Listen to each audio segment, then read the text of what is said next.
Good morning, everyone. It's Lee Henson, President and founder of Agile Dad, and it's time for today's episode of the Daily Stand-Up. So without any further ado, let's get started. It is Monday, kicking off a brand new week. Lots of exciting things we want to talk about this week, but I want to start off with a topic that came from one of my students in last week's class. So last week, we were teaching a certified Scrum Master class, a public one, and it went amazing. We had 14 very engaged students, and it was just a really, really uplifting class. Every now and then you get one of those classes that just really drives you and motivates you. This was the one. This was a really good one. And one of my students named Charity, we were talking about one of the key takeaways from class again. And this takeaway, it made me stop and ponder.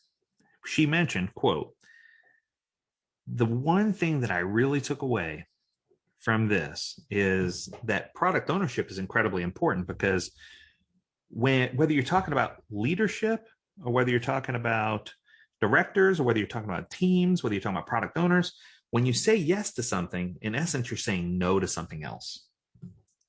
And I had to stop and think about that. But wow, that's wisdom.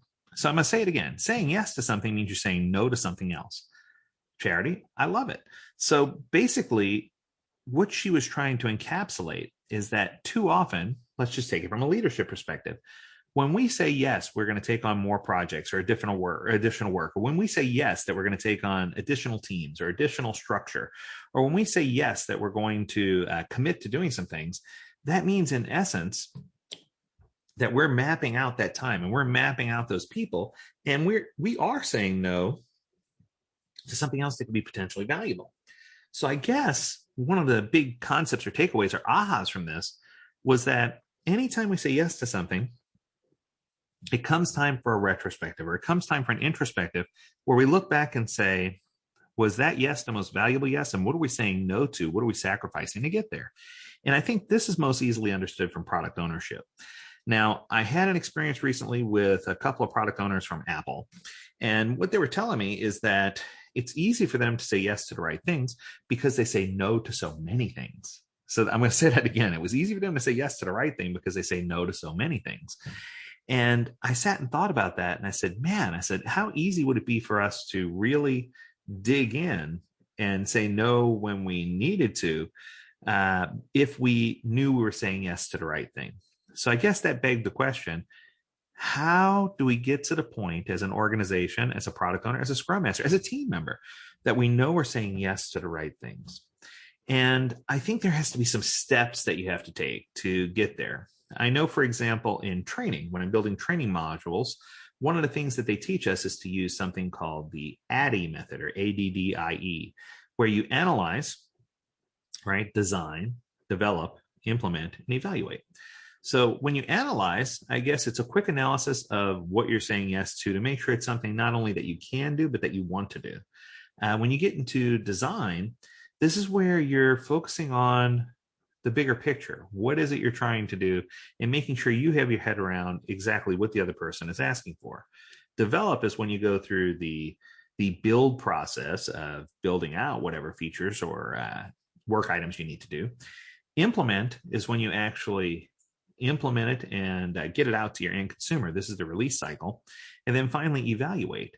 So I guess what I'm trying to say in a nutshell is that ADDIE, analyze, design, develop, implement, evaluate, maps pretty clearly to the Agile framework. If you come in with the understanding that every time you say yes to something, that you are saying no to something else. And I don't think it needs to be heavyweight. I think it can be something that's lightweight.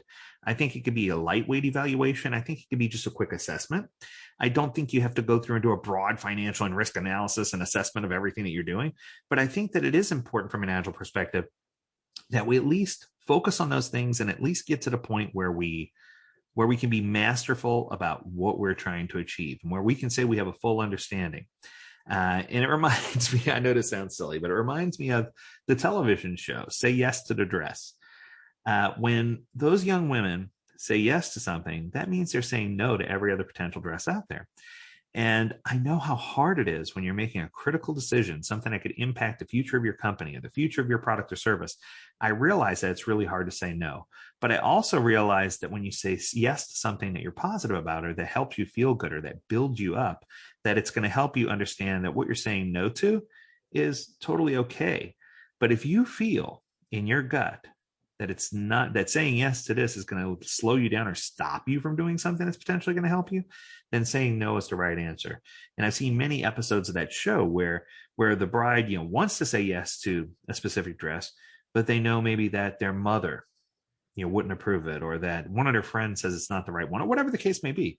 And it comes down to, if they say yes to it because it's what's best for them, then it's the right fit. But if they say no, they have to suffer the consequences and go through and try to find another dress that they like equally, if not better. But the good news is, just like in a show where you can always go back to the dress you came from, in most cases, you can always shift back with your agile thought process as well. So I guess what I'm trying to say is, when it comes to product ownership and when it comes to being a strong team member, recognize that saying yes is a powerful tool, but saying no is an even more powerful tool. And the ability to say no is something that should never go underrated. I hope this was helpful to you. I hope that gave you some guidance. As always, we encourage you to tune in to agiledad.com, where you can learn more about this topic and plenty others. We got lots of good stuff out there. We're coming up on 300 episodes of the Daily Stand-Up Podcast. How exciting is that? We'd love to have you with us when we celebrate our 300th episode. We're not too far away. But until then, we encourage you to stay healthy, stay well, and stay agile, my friends. Until next time, do take care.